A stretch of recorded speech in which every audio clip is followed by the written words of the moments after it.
नमस्कार, मैं हूं प्रदीप कुमार। आप देख रहे हैं पॉलिटिकल आइडिया। पॉलिटिकल आइडिया के आज के इस अंक में आप सभी दर्शकों का बहुत बहुत स्वागत है। मित्रों, आज से नया वर्ष 2026 की शुरुआत हो रही है। अंग्रेजी कैलेंडर का यह पहला दिन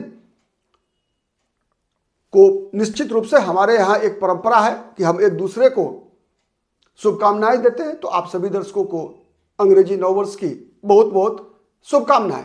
मित्रों, इस नए वर्ष में बिहार की राजनीति भी मुझे लगता है कि थोड़ा सा नई कहानी लिखती हुई प्रतीत हो रही है। नए वर्ष की पूर्व संध्या पर दो तीन चीजें जो दोनों गठबंधन के अंदर घट रही है, आज इस वीडियो में मैं आपका ध्यान उधर आकृष्ट करना चाहूंगा।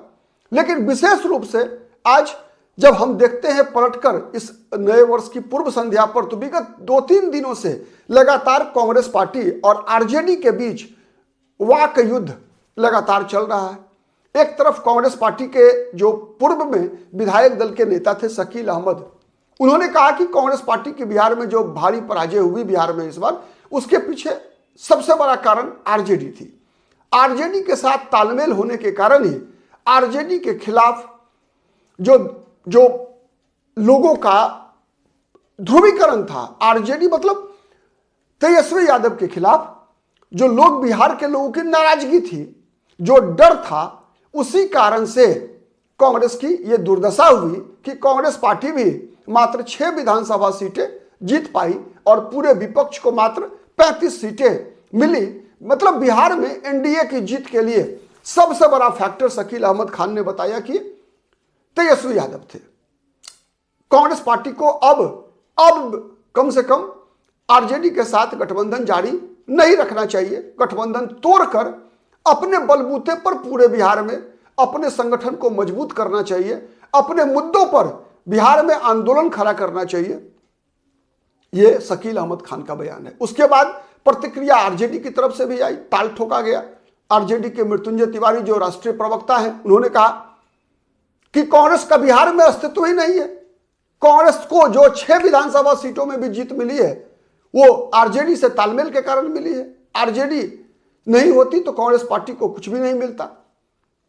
तो खैर, ये हर गठबंधन के अंदर देखेंगे तो एक दूसरे पर आरोप और प्रत्यारोप तो ये चलता रहता है। लेकिन आज इस वीडियो में हम ये जानने का प्रयास करते हैं कि कांग्रेस के लिए संभावनाएं क्या है 2026 में और आने वाले दिनों में, क्योंकि अब चुनाव बिहार में 2029 में है और 2030 में है। मित्रों, आपको याद होगा 2025 की शुरुआत में ही जब राहुल गांधी ने दिल्ली विधानसभा चुनाव अपने बलबूते पर लड़ने का फैसला किया था, और ठीक चुनाव मतदान जिस दिन दिल्ली में था, उसी दिन राहुल गांधी पटना पहुंचे थे। और पटना आकर क्या हुआ था? पटना में पहली घटना वो हुआ था कि राहुल गांधी दशरथ मांझी, जिसे माउंटेन मैन कहा जाता है, उनके पुत्र भागीरथ मांझी को कांग्रेस पार्टी में उन्होंने शामिल करवाया था। और अली अनवर अंसारी, जो कि पसमानदा मुस्लिम समाज के नेता थे, उनको कांग्रेस पार्टी में शामिल कराया गया था।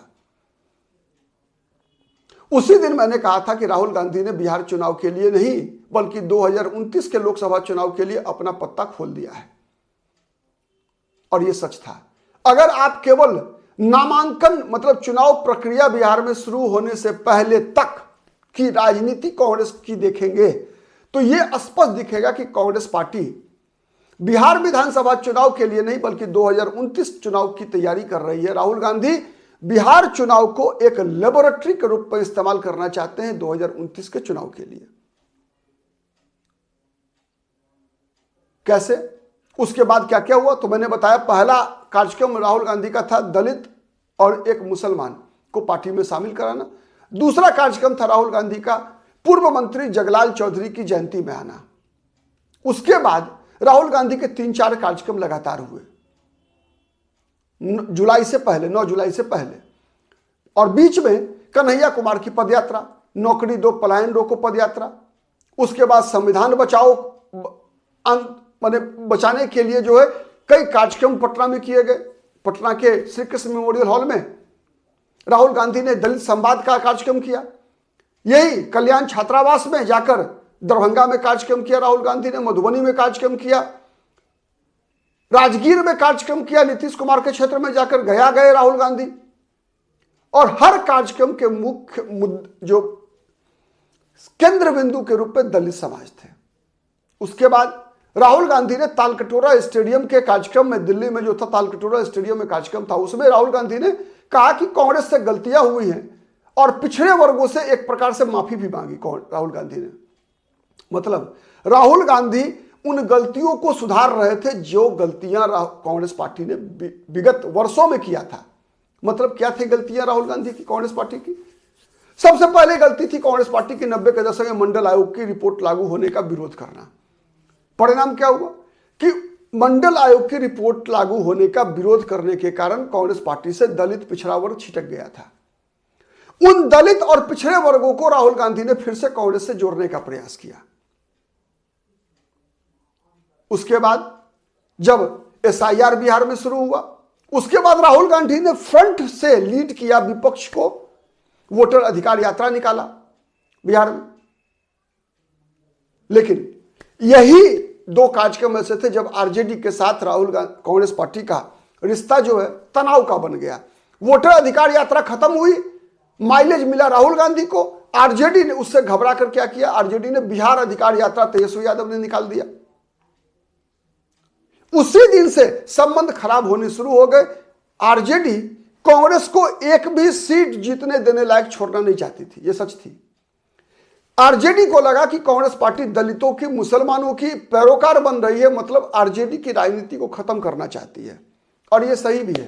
कांग्रेस ने अपना आधार ही बिहार की राजनीति में गंवाया था आरजेडी का समर्थन करके। कांग्रेस का वोट बैंक क्या था? दलित, मुसलमान और सवर्ण। ये तीनों आरजेडी के समर्थन करने के कारण सवर्ण चला गया बीजेपी के साथ और दलित और मुसलमान भाया आरजेडी छिन्न भिन्न होते गए।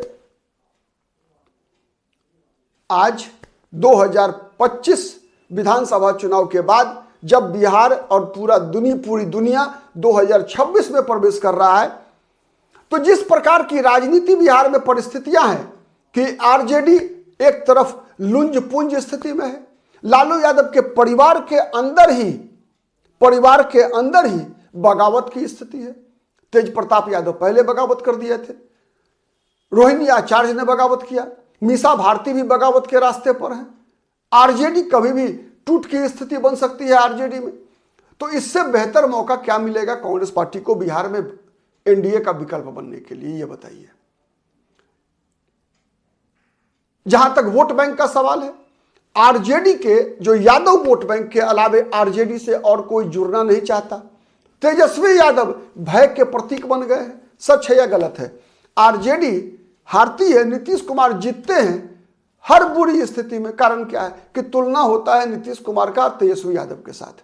मतलब अगर तेजस्वी यादव आ जाएंगे, सरकार बनेगी, तो बिहार में जंगल राज आ जाएगा। यही एक मुद्दा है ना, जब नीतीश कुमार को समर्थन मिलता है, नीतीश कुमार, लोग तेजस्वी यादव से डरकर, आरजेडी से डरकर ही तो नीतीश कुमार की झोली में वोट भरते हैं।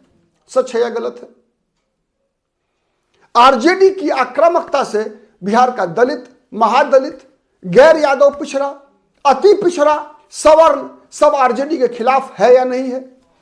मुसलमान भी अब इस नैरेटिव में विश्वास करने लगे हैं कि नहीं करने लगे हैं कि आरजेडी केवल मुसलमानों का उपयोग दरी बिछाने के लिए करती है। तो इस बने हुए नैरेटिव और बिगड़ी हुई तेजस्वी यादव की परिस्थिति, लालू यादव के परिवार के अंदर जिस प्रकार का बगावत की स्थिति, इन सब के मद्देनजर क्या कांग्रेस पार्टी के लिए इससे बेहतर मौका कोई हो सकता है बिहार में अपने आप को मजबूत करने का? नहीं हो सकता। इससे बेहतर मौका नहीं मिलेगा कांग्रेस पार्टी को बिहार में खुद को खड़ा करने के लिए। आज भी बिहार में नीति एनडीए विरोधी 50% से ऊपर वोट है या नहीं है? आज भी नीतीश कुमार, एक और बात मैं बताऊं जोरू इसमें, नीतीश कुमार भी अब साल, 2 साल, 3 साल कब तक बिहार में मुख्यमंत्री है, भगवान उनके स्वास्थ्य अच्छा करे, लेकिन कब तक मुख्यमंत्री है नहीं कहा जा सकता। तो नीतीश कुमार के बाद, नीतीश कुमार का स्वास्थ्य खराब होने के बाद सीधा मुकाबला बीजेपी से होना है।